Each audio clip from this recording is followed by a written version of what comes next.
Welcome to Off the Cut, a podcast where we talk about building, making, and answering all of your questions. I'm Eric from Spenceley Design Co. And I'm Zach from Zach Builds. If you have a question that you would like us to answer on air, you can send it to offthecutpodcast@gmail.com.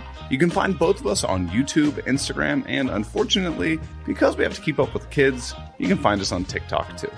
All right, now let's get into the show. Howdy, everyone, and welcome to Off the Cut. What is that? There's like syrup on the bottom of my desk or something. Oh no, that's like being back in like high school when you touch something gross on the desk and you're afraid to look what it is. I thought it was a Green Suitors podcast at first, but well, smell it. Does it smell like poo? Because nope. Okay, well, it can't be the Green Suitors podcast. Well, anyway, welcome to Off the Gut episode 76. We're up in Toronto. Today is known as Monday, July 31st, 2023. That's right, folks. Grandma's coming into town on our typical Tuesday recording day. So unlike mediocre podcasts like the Green Suitors, we care about our audience and we adjust our schedules accordingly. So we're recording today on Monday. Mm-hmm. But anyway, here in Ohio, today's respectfully oh my God. It's okay. Reset. Quick. Take a quick breath. Crack a bubbly. All right, here we go. And then let's take it from the top. But here in Ohio, today is respectfully dedicated to the food of the day, avocados. Oh, yeah. That's the avocado is the whole reason that millennials can't afford homes, right? Wasn't there like a CNN article about that? It was avocado toast. It was avocado toast, yeah. It's just so damn enticing. I spent my entire down payment on avocado toast. Right. Now, I feel like avocados are a divisive food. Some people swear by them, and some people think they're absolutely disgusting. I'm firmly in the swear by them category. I love a good avocado, and especially guacamole. I mean, you tell me you don't like guacamole, I will slap you in the face. So, I love guacamole, so I don't need to worry about getting slapped in the face. Good. But the problem with guacamole is you can have a bad guacamole, like pretty easily. Like if you don't season it right, it's awful. It needs, from my perspective, you need a lot of garlic in it. Oh, baby, yeah. And some diced up jalapenos in there and some onions. Some red onions. Oh, yeah. Now you're talking my language. Oh, yeah. I'm all about the simplicity. Just the avocado, salt, pepper, a little bit of olive oil. That's okay. Olive oil. Is that a typical ingredient? Keeps it from browning.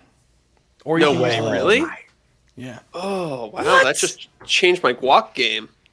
Damn. I was going to say this is my biggest complaint with guacamole is, you make it, it sits out for 5 minutes, and it looks like shoe leather.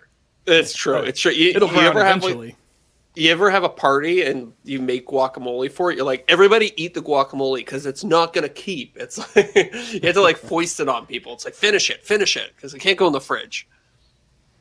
So it says that olive oil not only enhances the flavor of avocados, but also adds a touch of creaminess. Okay. Creaminess. I could believe that. Okay. Sophie tomatoes and guac. Oh, that's good too. Yeah. Sophie used to do this thing with, so here's the classic conundrum. You want to make your avocado toast. You slice an avocado in half, and you use half of it, but then you have the other half, and you can't. Obviously, it's going to go to hell the second you leave it there, right? So she used to take a bowl of water and put it like inside down in the water, and that would preserve it. Isn't there some weird trick like that you do? You're like supposed to keep the side that you want to keep. You also like keep like the little nut pit thingy in it. Yeah. I think it seals it up and keeps it from oxidizing or whatever it is. Is it just less surface area? Yeah. I think less surface area. Yeah, if I had to guess. Huh. Interesting. Yeah. There's a lot of some avocados. I know, right? Do you think they have avocado oil? Do you think you could ever treat like a table? Do you think you could make like a Odie's oil but with avocado oil? I don't know. So like all of these different oils, like I'm assuming you can't just take olive oil and put it on a table, right? I don't think it like cures. Like I think it like goes rotten. Yeah, that's a good point. So you think there's something special about linseed oil where it I don't know. where it cures and becomes harder? Yeah. Because that's what a lot of these natural finishes are based on, right? So what? I think whenever you use the oil from the seed versus the oil from the actual fruit, it's different. Oh, okay. I mean, I will believe you forever, and I will repeat that to other people like it was my own idea. So you better be right about that, Derek. So this highly I blanked on the word. It's a website that inspires tons of confidence. It's called a blossominglife.com. Okay. Says that you can use olive oil, avocado oil, and coconut oil on furniture. Really? I don't believe that. No.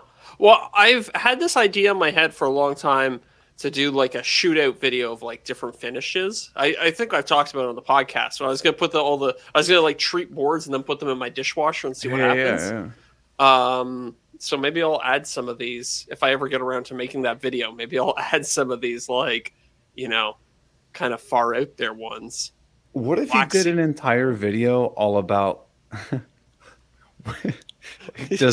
can you put this oil on your wood? You can, avocado oil, mineral oil, like all like everything that you would see in your kitchen, like canola oil, like all this kind of stuff. Like, yeah. I mean, I guess at the end of the day, what do you really need? You need, like, the oil is a natural water repellent. So as long as it stays suspended in the wood. Yeah. I don't know. Like, oil doesn't really dry out. So. But it weirds me out that, like, if you get a thing of olive oil, if you look at the cap or the bottom of it, it has an expiration date, which leads me to believe that if you rub olive oil all over your wood, it's going to expire on there? Right. Yeah, but maybe... So is it an actual expiration date or is it a best before date? Because best before is kind of... Yeah. Oh, it does expire. It changes the flavor for sure. Okay. Changes the flavor, yes, but... So something's happening chemically when it expires. Yeah, that makes sense. Can olive oil go rotten? Yes, it can go rancid, which may give it a bitter or sour smell, a bit like crayons or silly putty. Okay. I can't say I have a very good reference point for what either of those things taste like, but sure, I'll believe you. Oh, you weren't a kid that ate crayons? No, sir. We had a kid that I grew up with. His name... the name's irrelevant because it slipped my mind. We'll just call him, I don't know, what name you want. Frank. His name was Frank. Okay. Frank Johnson was his name. And he would eat crayons up until about middle school. But here's the kicker. He would only eat the white crayons. Oh. So like he would go around to people's desks. And like, when you had the little like metal desk thingy and you put your shit underneath it. Yeah, there we go. And he would like go into people's desks and like get their like 64 128 box of crayons and just pluck out the white ones. Not a white crayon to be found in the classroom. Okay. Now I need to do a deep dive on this because now I'm curious. Was it a flavor thing or was it he just didn't was it like a tooth whitening thing? Like he didn't want to have like flecks of purple crayon in his teeth all day. I didn't even think about that. That makes a lot of sense, right? Because if you eat like a black or purple crayon, you're going to have a bunch of junk in your teeth. If you eat a white crayon, like... Yeah, it's actually probably better at the end of the day. Wow. Okay, and now my second follow-up question is, did he have shame about it? Like, was this like a thing where he would like skulk around behind the scenes and steal crayons? Or was it like a, haha, got you, I stole your white crayon? There was definitely no shame. It would be like, it'd be one of those things like, at the beginning of the year, they'd be like, my name's Eric. It starts with E. Elephant also starts with E. Like you have to do some like dumb, like like icebreaker thing. So it'd always be like, tell a fun fact about yourself. And this guy he was a weird kid for sure. He'd always go, I'm getting that. he'd always go, my name is Frank Johnson and I eat white crayons. Okay. And you're just like, all right, man, you're a psychopath. Yeah. So he made it like part of his character.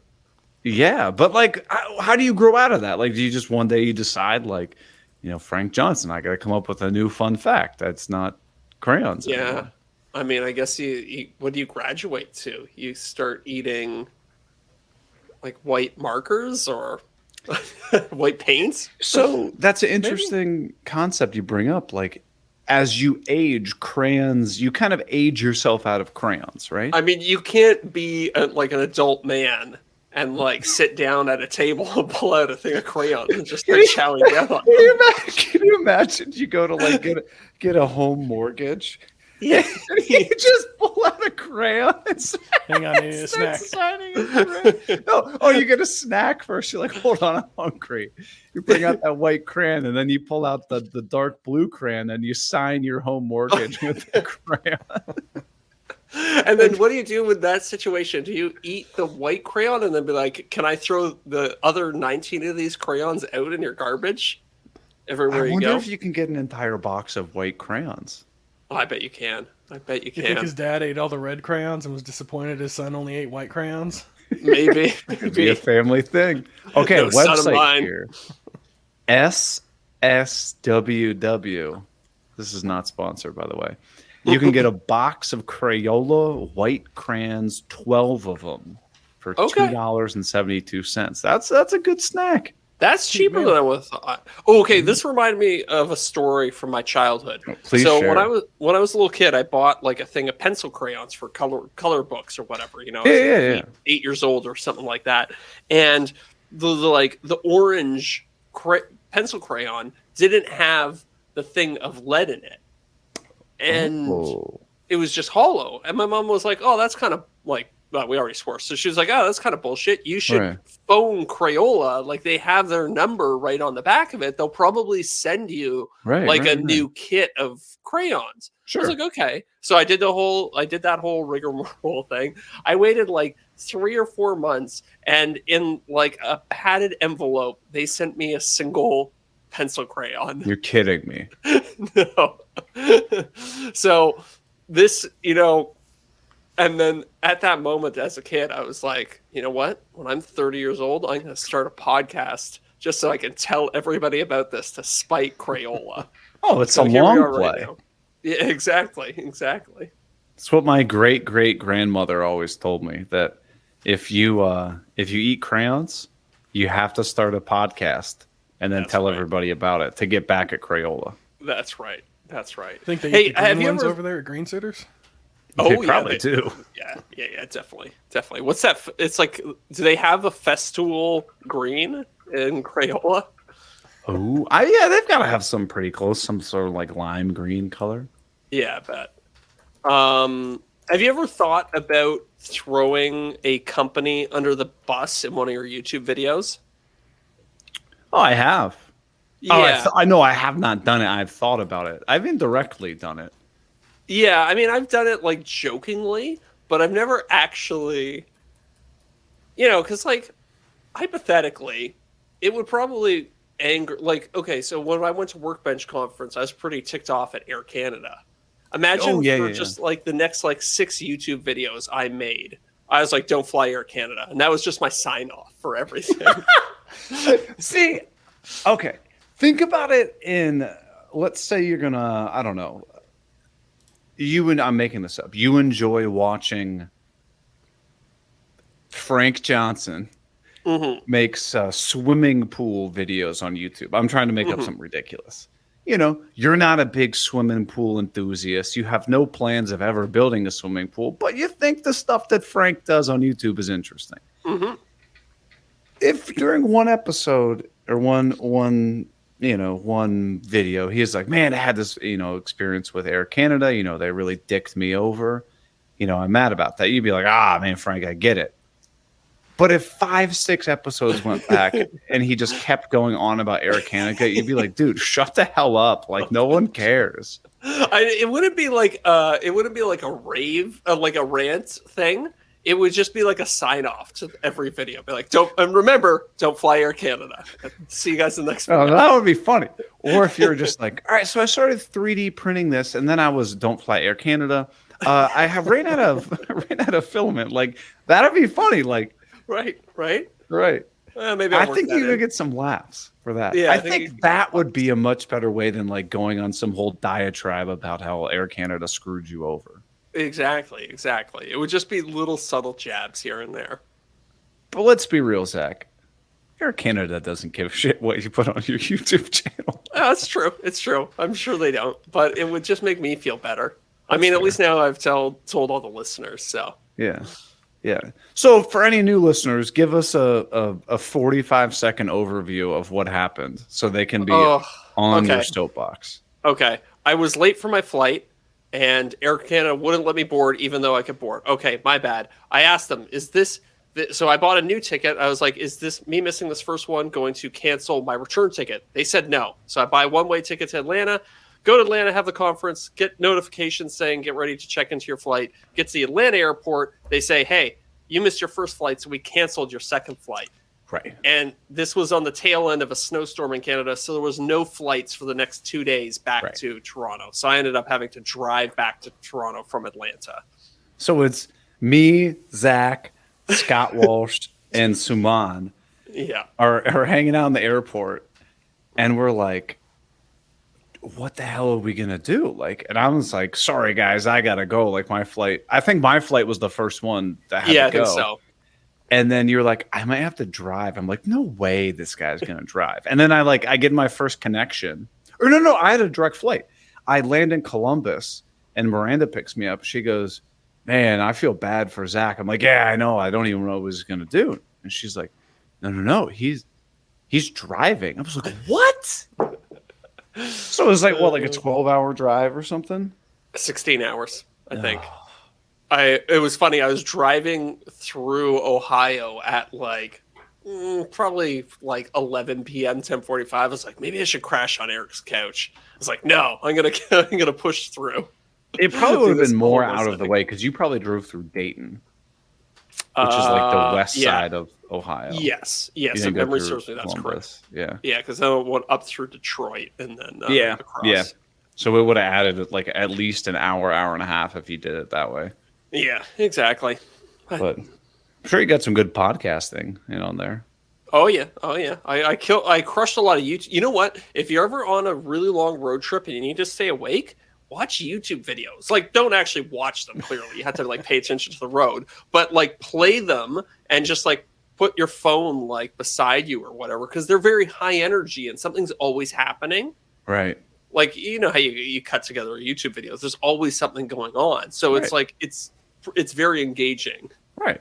I would alternate between YouTube videos, then like Nickelback for a little bit.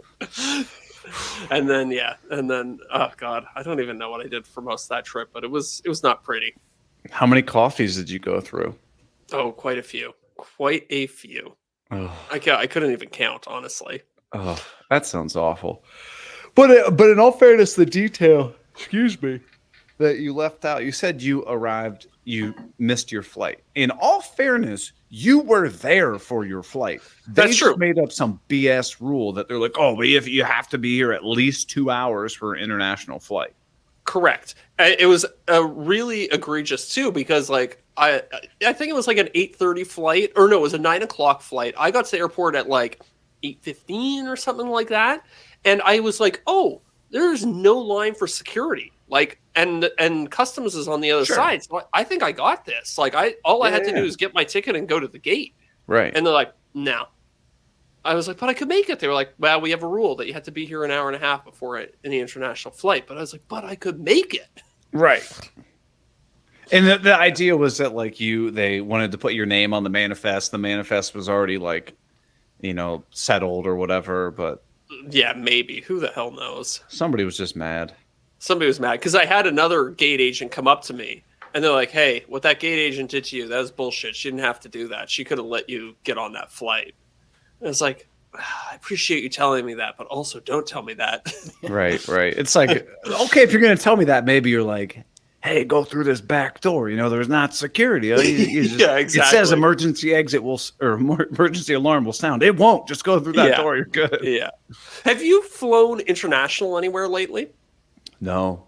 So I was saying on the last podcast, I went down to Boston last weekend. Yeah. And I flew through security on both sides. Like literally just got my boarding pass, walked to security. There was no line. Yeah.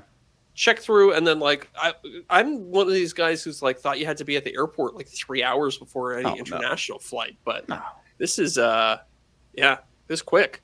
There's so many different like security clearances. You have like the eye scanny thing. You got the pre-check. You got some. Yeah.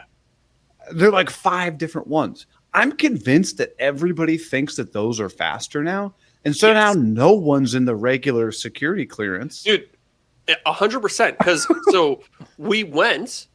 So it was a big group of us. We went for a bachelor party, and there was like 3 or 4 guys in the group who had like the Nexus and the TSA pre-check and the stuff, and they're like, they're making a deal about it. They're like, see you guys on the other side. We're going to go through our own security line over here.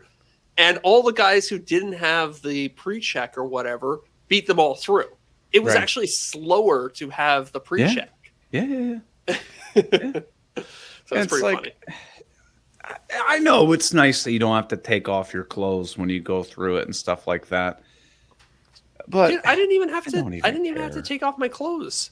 It depends which airport you go to, right? It really does. Logan International Airport in Boston, they got loose security. They don't give a they do not give a shit. They don't care. They're like, you get. It's like Oprah. You get a car. Exactly. You get a car. Oh, but you know what they did have that I've never seen before? They had a gauntlet that you had to run. So they had a drug or bomb sniffing dog that would pace back and forth, and then you just had to walk like right past the dog. Yeah. If the dog does anything or freaks out, I guess they pull you aside and give you a cavity search. But I hope so. Dude, I always find it's funny. Like, I have nothing to be worried about when I go past like the drug sniffing dogs or whatever. But I get so anxious every time. I'm like, me too.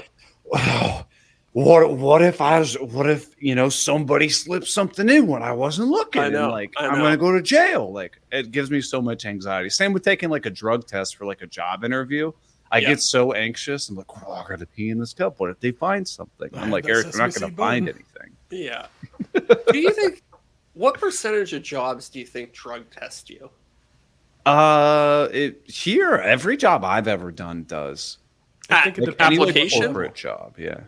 I think it depends on what level you are at in the like. Oh, so you think like if you're an higher you get, you're probably not getting drug tested. Right. Mm-hmm. I mean, what do they care if you do a little drugs on the weekend? Right. I mean, that's your doesn't affect anyways. It doesn't affect my work performance. Like, what if I smoke crystal meth? It's on Saturday. It's out of my system by Monday. It actually makes me better at my job. Microdosing crystal meth. Pretty sure they call that Adderall. Well, I found a way for you to get in your Don't Fly Air Canada agenda. Okay. We make it the title of the show. Oh yeah, there we go. The one where they don't fly Air Canada. It's not bad, huh? Mm-hmm. Oh, it's not bad. Well, speaking of people who hate Air Canada. Oh yeah, let's do it. We've got new patrons this week. Hell yeah. Yeah. So these people are joining us in the fight against the Green Suiters podcast. Only you and Air Canada. Only you can prevent those two horrible corporations from staying alive. So new this week, we've got our Odie's Oil fans, also known as our certified turds. Mm-hmm. We've got a dentist, not dentist. Okay. Dentist Stilger. What do you think? Denist? No, sorry, not dentist. God, this is good podcasting. Dennis. Okay, Dennis. just regular dentist. I Yeah. I swear I heard a T there at the end. No, I probably just it's my Ohio accent. Gotcha. Stilger. I'm gonna say Stilger. Stilger. Stilger.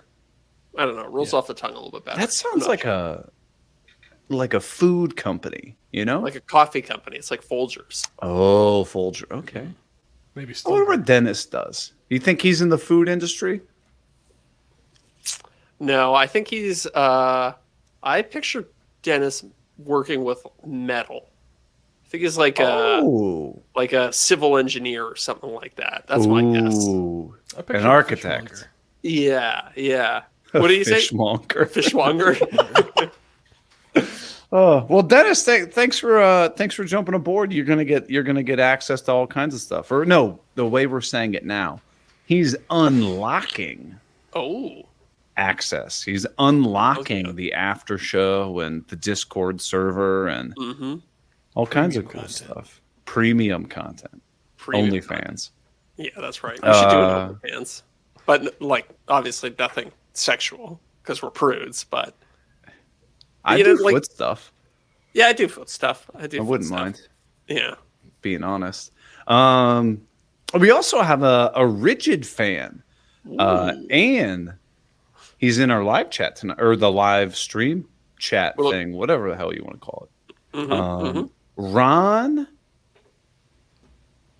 Rutherford. Rutherford. Rutherford? But RETH. Oh, Rutherford. yeah, Okay. Rutherford. Yeah, Rutherford. That's a tough thing for me to say for some reason. yeah. Me At too. Willow Creek Woodshop. What is up? Oh yeah, I see. We have a live chat right there. Awesome. Heck Thanks for yeah, tuning in. Ron, we appreciate it. Dennis, Dentist, we appreciate it. We've also got our returning top tier patrons that are Sure do. 5-star generals in the fight against the Green Suitors podcast. We've got I'm gonna start from the bottom this time. Scott Eastman, Eastie's Woodshop, Jason Price at Priceless Pro Designs, Hell Corey Duvall, Luke Schmidt, Dadu, Woo. and Brooke Appler at Grizzly Bear Woodworks. And we want to give a sincere apology because Wes still must be going through the absolute ringer because he signed up like 2 or 3 more times for Patreon again. Oh, poor I'm Wes. so sorry, dude. If you're still having identity theft issues, Wes Willard is back, and he's loving every second of it as our top tier power caulker, as we like to call him. Yes, sir. Well, you guys know what the deal is with Patreon. It supports us. It's the only way we make marginal amount of money on this, so we don't have to blast you with obnoxious ads during podcasts. But you know, it is what it is. Zach, what are you up to this week? Anything exciting? I just wrapped that project. My video editor's on vacation, so I had to edit my last video by myself, and it just reminded me how much I don't really enjoy a lot of the parts of editing videos. Oh yeah. So I finally sent that video off for brand approval, and I spent some time in Fusion today designing my next couple projects, and I also 3D printed myself a little teleprompter today. Oh hell yeah! Look at that. Yeah, so it just here I'm recording on the camera right now, but it just kind of slides over Yeah. the lens, and you put your phone in there, and then you put a little sheet of reflective acrylic in there, and you can read off your phone. So, Oh, dude, that is way better than the setup that I have is it probably effing looks. massive. It's like the size of a box of boots. It's too big. Is it this? Pretty much. Yeah. That's too big. Yeah, this is the glide gear. There's a lot of people use this, but I hate it. It's horrible because it's so It's big. too- I never use it. Right. Yeah. So yeah, pretty pumped on this. I had to modify it, so I spent the morning kind of just this is somebody else's design. It was on one of those like 3D printing file sharing websites. So I got it, and then I started tinkering with the design a little bit to make it work with my camera. Now, pumped do on you it. have it set so like it clips into your lens, like how that like the anti-glare hood thing clips in, where it's like a 90-degree turn? Well, no, it doesn't actually like lock in. It just kind of slides over the top. I don't know if Okay. that's all black, so you probably can't Yeah. see it very Oh, I clearly. see. There's a little rim on the top of it. Yeah, there's like a threading on the out, not a threading, but there's like a notch on the outside of my lens, so this just clicks into it essentially. Okay. Okay. Yeah. So I still need to. I'm writing this down right now. I still need to send you my username and password for that Fusion 360 class. Yeah, because I started 3D modeling some woodworking projects today, so I'd like to see what his tips are specifically for woodworking. Yeah, I think it might be helpful. I mean, at the very least, even if you're like, yeah, I know that, I know that, I know that, you might be like, oh, that's a helpful tip. Yeah, for sure. Send Zach Fusion password. Isn't that about 90% of YouTube? I know that. I know that. Oh, that's helpful. Right. Exactly. Yeah, Exactly. basically. Exactly. But so how much did that cost you if you had to estimate, like filament wise, like $3? God, Change. $3. Yeah. Man. Three would be like the high end. So how much is the acrylic glass going to cost to throw in there? So I have some acrylic. So the person who made the original design for this, they said that you could use any like acrylic in there and it would work. So you could just use clear acrylic and it would be enough to actually see the text on your phone. Really?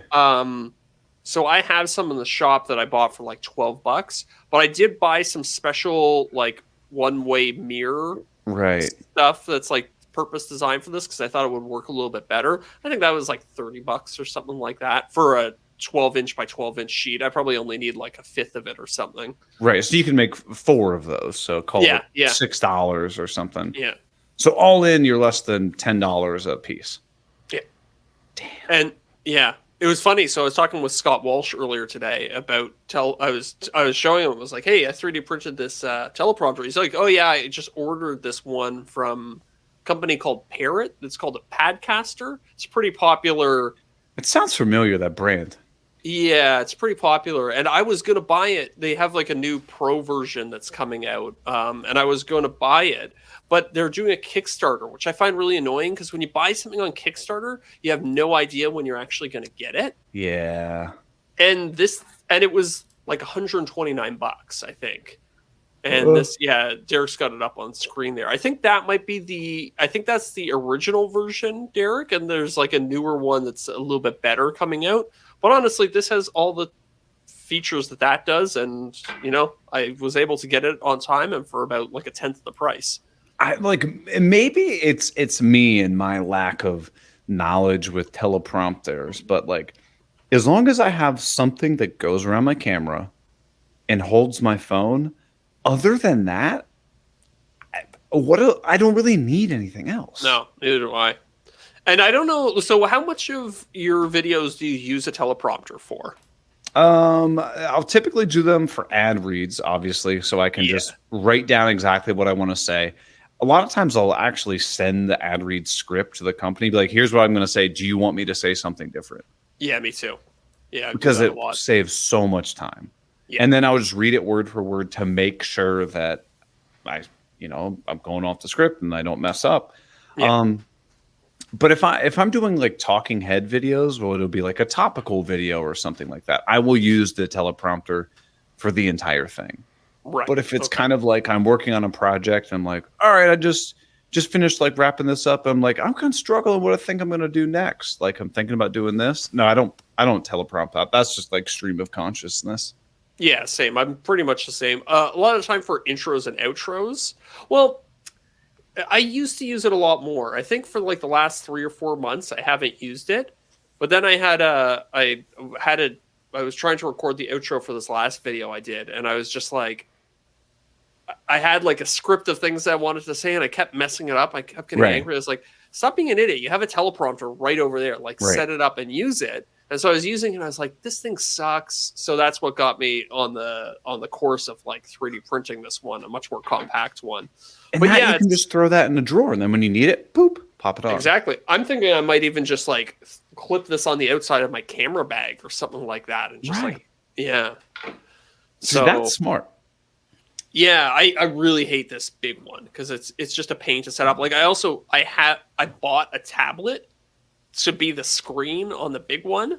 And so it's like I literally own this tablet that was like $300 or something like that, only for that. And it's like now I'm just Yeah. gonna sell it, and now I don't have to worry about keeping the tablet charged. I always have my phone on me. Yeah. So yeah. I just throw the But- phone on.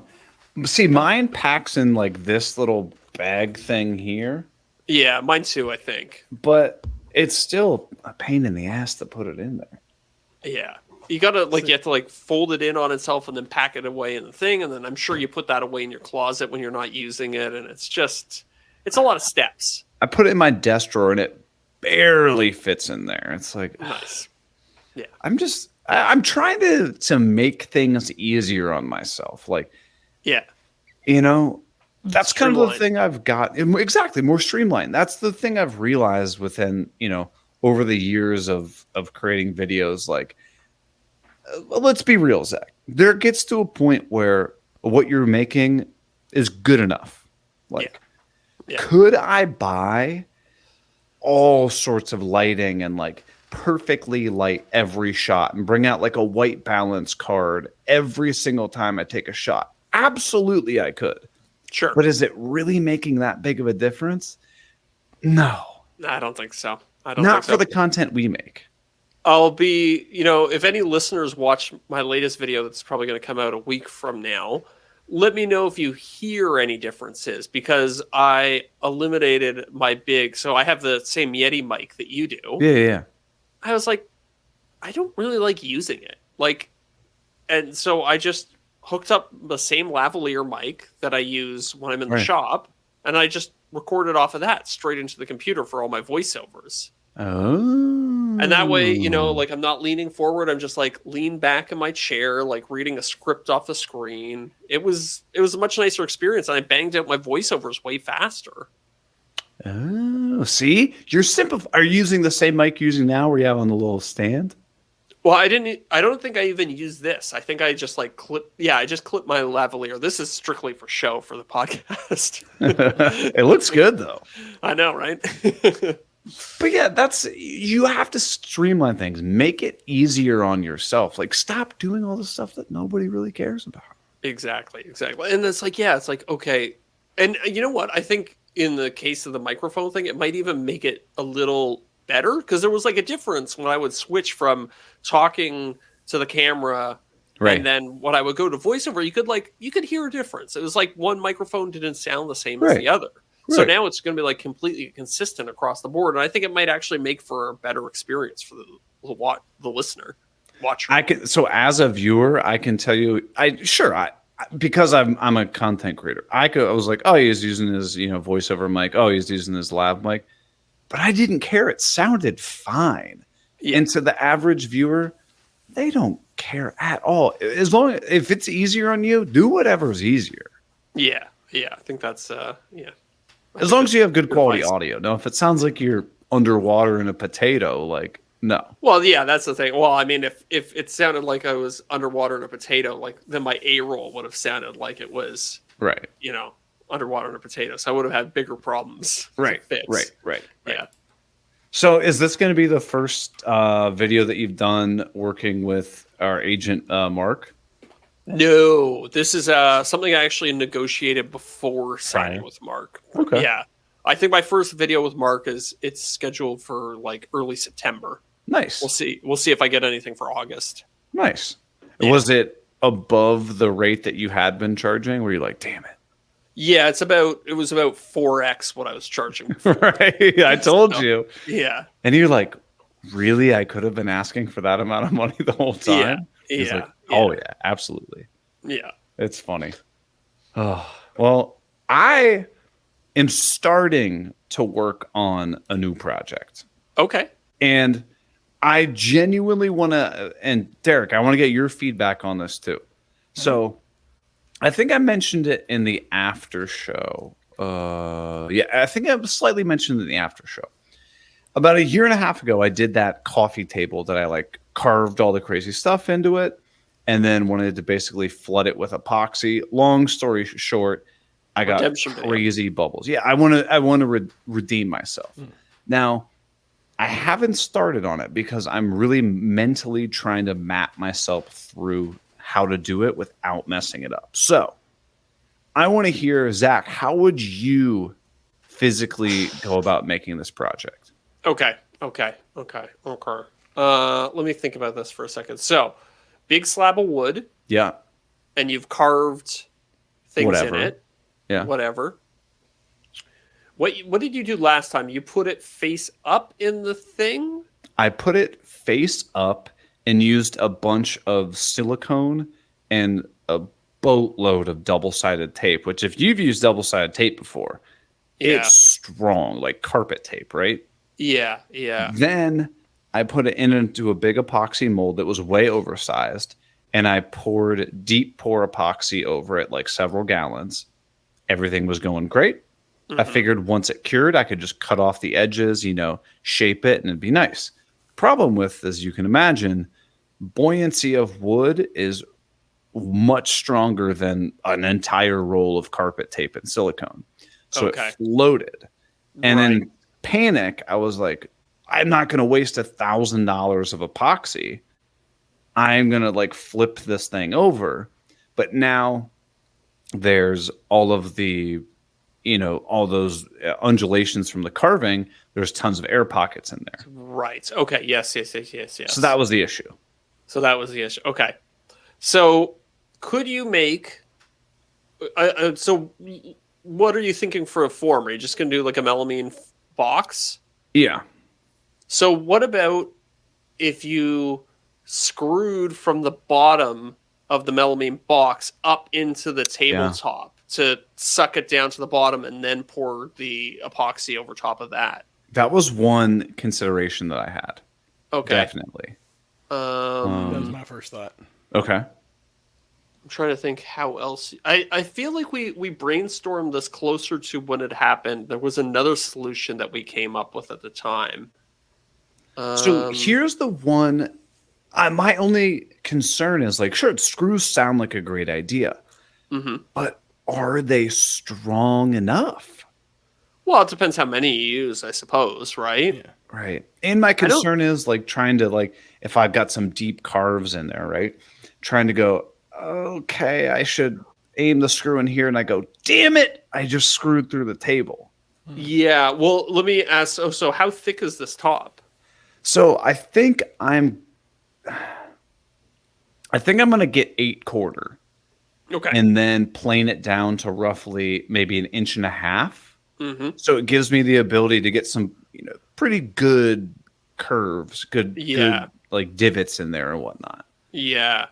Yeah. I mean, I think you would have to math it out kind of, if you're okay, the biggest carve is going to be 3/4 of an inch. The melamine's 5/8. Right. So you do 5/8. So you say, okay, I'll use 1.25 inch screws. And then I know they won't come through anywhere. And then also you could kind of map it out with wherever the legs on the table are going to go, right? Oh, And then that way the screw holes are covered once you attach the legs. Or, you could get really fancy. And I don't know if you're going to do threaded inserts or something like that for the for the table legs. Then you could use those threaded inserts to attach it to the form. Yeah. I like that idea. But then my only concern with that is, okay, if the screws break or they give up holding power, I'm trying to eliminate any failure points. Yeah. So I think in that strategy, the screws are the failure point. Yeah. Okay. The other thing I was thinking of is when I basically basically pour just a boatload of epoxy over the wood slab, I'm basically dipping it. Yeah. And by doing that, I'm creating a really thick border around the whole thing, which I don't know if it's necessarily the exact look I want to go for. Okay. So my other thought would be to make a melamine form, then put some of those painter's pyramids on the bottom. So I'm basically elevating the table off the form, and then I pour multiple thin layers of epoxy and basically just let it drip off. So it's just like shallowly coating the whole thing, but then in the like the carved areas, it really fills up the epoxy. What are your thoughts about that? So in that scenario, you have the carved side facing down or the carved side facing up? I think I would have to start carved side facing down, coat what it effectively is the bottom of the table with epoxy, let that harden, then flip it over on painter's pyramids again, and then flood the top and let it all drip down the side. How would you then prevent it from going up again, though? Because it'll be on painter's pyramid, so any extra, it will just like hang out at the bottom. I think I understand. But then, okay, so you don't want to have, you want to have like a very thin coating on the side? I think so. Oh, okay. Interesting. I mean, I'm going to waste a boatload of epoxy. Yeah. Doing I mean, it that way. it's not, but then, okay, so then up on the top, you're also not going to have a very thick coating on the top, which you're okay with? I think I would have to like build up layers of it. Basically, do a thin layer and basically paint the entire surface so that it seals all the bubbles. Yeah. Then do another coat of epoxy that fills up all the voids. But that's just going to barely go over some of those ridges. Yeah. And then I almost have to do like another like flood coat of like tabletop epoxy to give it like an 1/8 inch coating or something like that. Yes. My only concern with that, and I think that if you're trying to get like a nice like thin coating of epoxy on it, that might be the best way to do it. My only concern with something like that is that you might end up with some like weird drips and stuff on the underside. I know. Which you could definitely sand out. Like there's ways to deal with that. Right. It's a more complex project than you think. It is. Yeah. I'm trying to think like,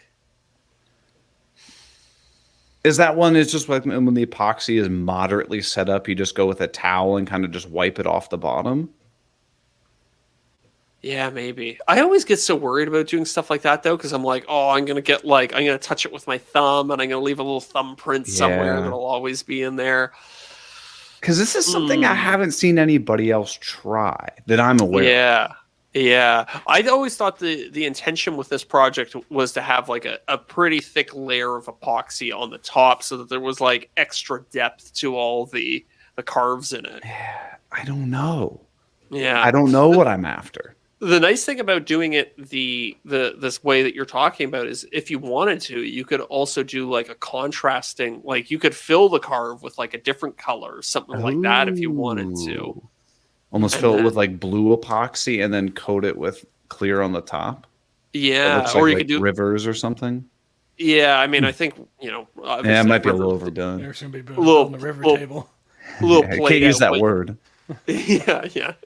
But you could, I mean, you could play around with that idea for sure, and like try some different things out. I don't know. It's if you want it to be as shallow as possible, I think you're right. I would probably do it the second way that you're talking about. Just almost like the way you would do a like a bar top. You just coat it and let it flow over. You're gonna waste a lot of epoxy. Just a bunch of flood coats. Yeah. I'm trying to think. Okay, so what could potentially go wrong there? What if the painter's pyramids float? Yeah, I could just screw those down. That's not a problem. You would have to have a lot of buoyancy in order to. You would have to have like a lot of epoxy spilling over the side before it would lift up the painter's pyramids. I do think it wouldn't be a bad idea to like tape the painter's pyramids down or like screw them down or staple them down or something though. Yeah, that's it. Because they might move around on you a little bit. Just get rid of weight of any the table's potential not gonna failure crush 'em, is points. it? The table what? I said the weight of your top isn't going to crush those pyramids, is it? Are they plastic No, or it's going to metal? be a coffee table, so it'll be like 30 by 48 or 24 by 48. It shouldn't be that bad. They'll probably put some dents in the underside of your table. That's the kind of the pain in the ass thing about those painter's pyramids, but that's not the end of the world. Nobody's going to look. I mean, if somebody's looking underneath your coffee table, that's a different story. Yeah. And then you don't have to worry about accidentally screwing through one of the valleys or something like that. Right, Now, right. if you're wanting more depth, but you're not so much concerned about getting more width out of your pour, Uh-huh. and you're doing the flood coating where you've got it on those painter's pyramids and you're running over the Yeah, top yeah. anyways, build up sidewalls, however high you want that depth to be, and then fill that in up till it overflows, and then you can take off those sidewalls, and now you've added depth of that pour, however thick you want it to be. And then Yep. just basically do a final flood coat on the top that just kind of like Yeah. makes the sides thinner Gives of the sides and epoxy. That's everything, not a yeah. bad idea either. Yeah, yeah. So if you did it the first way we were talking about, do you not trust yourself with like a track saw to cut it really close to the edge so that you got it as thick as you wanted it? I don't know. Yeah. I mean, that's mean- not a bad idea. You would have to be pretty precise, but I think you could do it. I mean, what's your ideal thickness on the sides of I don't epoxy? know. Like 1/8 inch or so. Like an 1/8 inch or so? Yeah. But then I'm also running into the issue of like, oh, well, how do I make sure that there's not just a boatload of epoxy that gets on the bottom and that the bottom's now flat and doesn't have that like a weird pool of epoxy underneath it, like when people make tables where it like sneaks under the bottom. That's what I was like. Yeah. That's a good point. Yeah, The other something thing I that's going to be tough is I make a perfectly flat slab of wood, and then when I carve it, it's going to warp. Yeah. Yeah.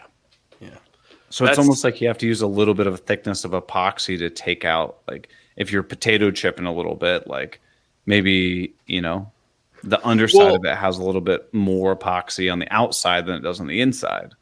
Yeah. How do you see? So I think we've talked about this before, but how do you think before you even get to the pour stage, are you going to like seal this whole table with something? I think I'll do like a real thin coat of epoxy. That way I don't get a bunch of bubbles.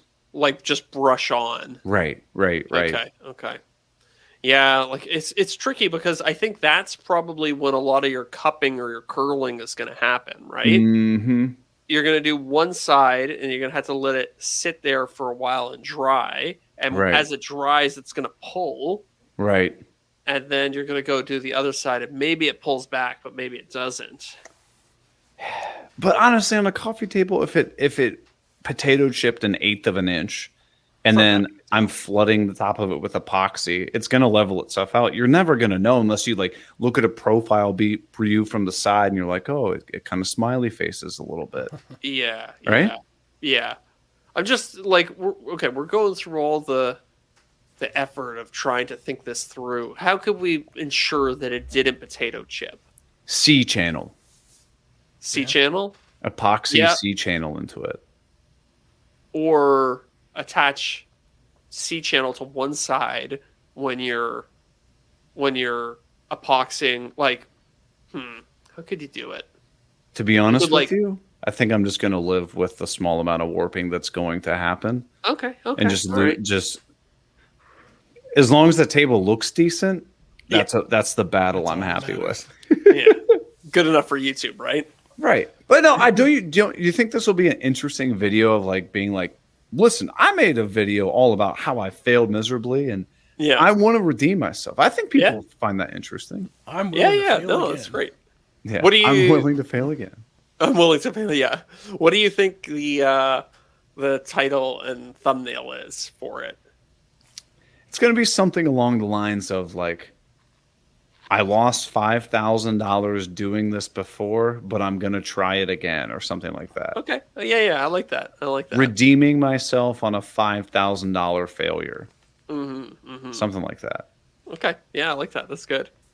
So that's what's going through my head right now. So I know a lot of people are like, Eric, you haven't talked about what you're building. I'm like, I've been really busy, but this is the thing I'm thinking of. This is what I want to build next. So I want to ask, what wood should I make this out of? What did you do for the first one? Was it like ash? It was something light, wasn't it? It was red oak because I had a boatload of red oak I was trying to get rid of. Okay. Well, I'm also in the I'm getting ready to build a coffee table for myself, and I'm thinking some sort of light wood. So I'm kind of going back and forth in my head between maple and white oak. Ooh, yeah. Yeah. So Do you think that a specific color of wood for this carved table is going to pronounce the Ooh, good question. the carving more? Like, if I use walnut and then soak it in epoxy, it's going to get moderately dark. Is that going to Yeah. are you not going to see the grooves? Yeah, yeah. If you go with something like a bird's eye maple that's got some character to it, that's going to Yeah. stand out more. That could for be sure. wild Yeah. too. Yeah. What about this, Eric? What about this? Do it in walnut or something dark, and then get yourself some wood bleach and bleach through the grooves. And then that way, like, if you don't go too crazy with the wood bleach, it's not that strong. Like, you have to do multiple coats before it goes, like, Okay. really, really white. So you could, like, work a little bit of texture into it, where you have, like, the bottoms of it could be really white, and then you could kind of, like, just feather it out as you get towards the top. That's not a bad idea. What's the pattern that you're carving in it? I have no idea. No I'm idea. probably going to make Miranda do it because she loves carving. So I'm just going to be like, here you go. Make your Oh, pattern. And so, like, go ahead. Depending on how thick it is, you could go with, like, say, a couple different woods that are variations of the same color and Yeah. laminate them. So as you're Oh, carving through yeah. it, you expose different colors. It's like a Or- topographical map. Why don't you just get the wood that's already like that, plywood? I'd considered that. I did consider that. I don't know. Maybe I'll bring it up to management and see what she says.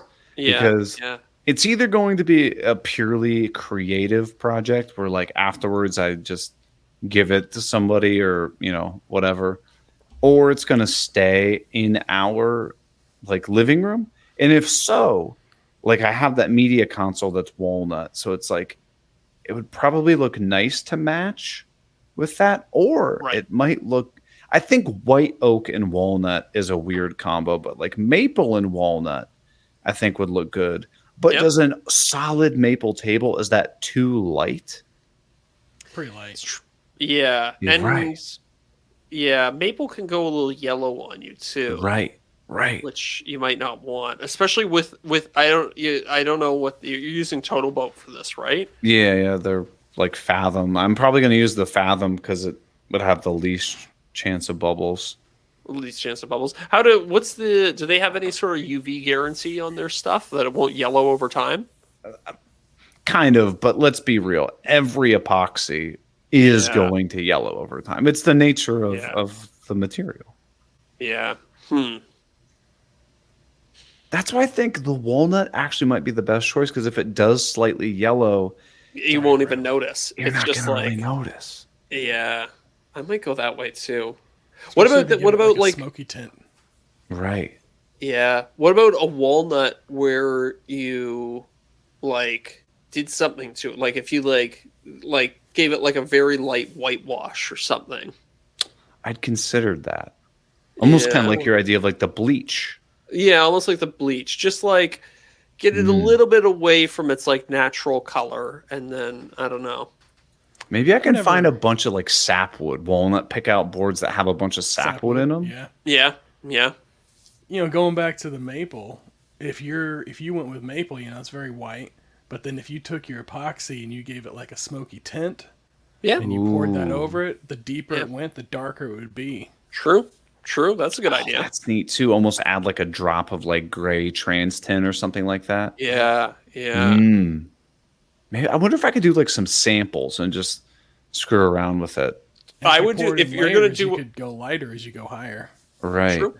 If you're gonna do what Derek says, definitely do some test some it out. tests, because the Yeah. dyes in epoxy, some of them are like the most powerful thing in the world, and some of them don't do anything. Right. And the right. tests would be good video content on their own. Yeah. True. I'll bring it up to management and see what she Mhm. says, because that's ultimately the most important decision. You guys all know that.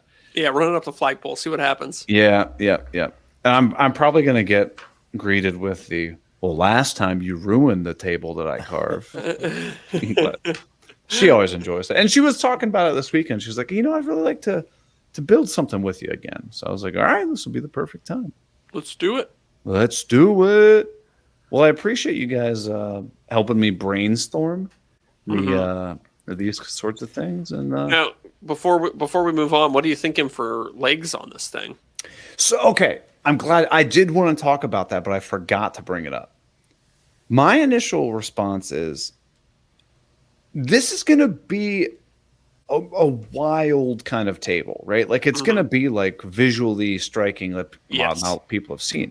So the legs need to be very, very like laid back and tame. Yeah. I have a set of matte black powder coated legs that are kind of like trapezoidy shaped. Okay. I think something like that might work because it's simple. It's not like too crazy. And like the black will go with the walnut. Yeah. But it's not going to be like you can't have like some wild base on it, like crazy joinery and stuff, because it's like, the top is weird though. You got to like have a very subdued base. Yeah. No, I think that would look good. That's why I was curious. I was wondering if you were going to do like a wood base or just go for nice simple black metal.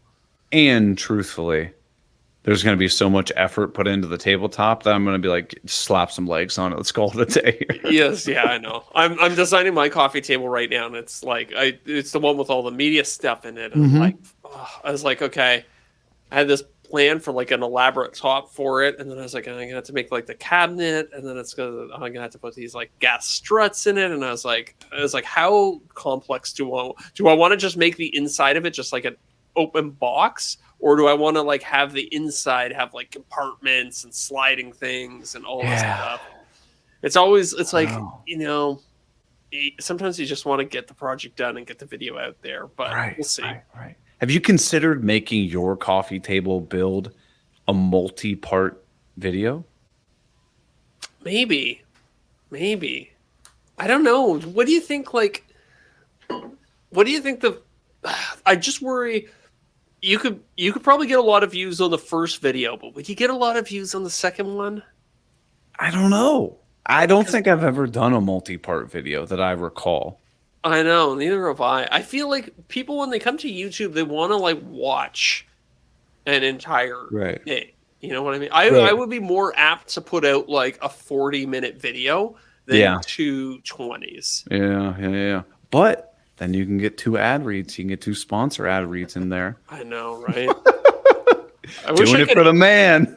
I wish I could A/B test real life.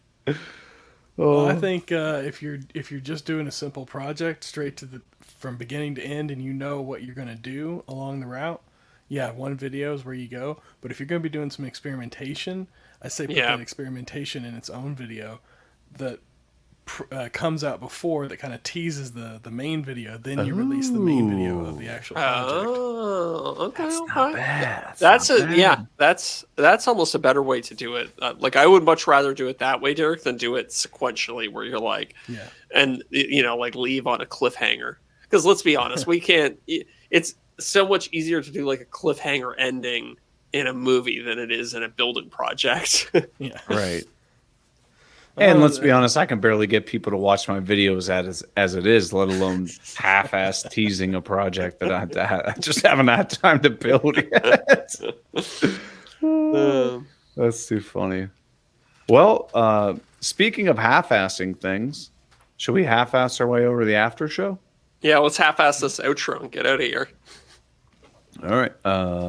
Don't fly Air Canada, and don't listen to the Green Suiters podcast. Boom. See you next week, everybody. Later.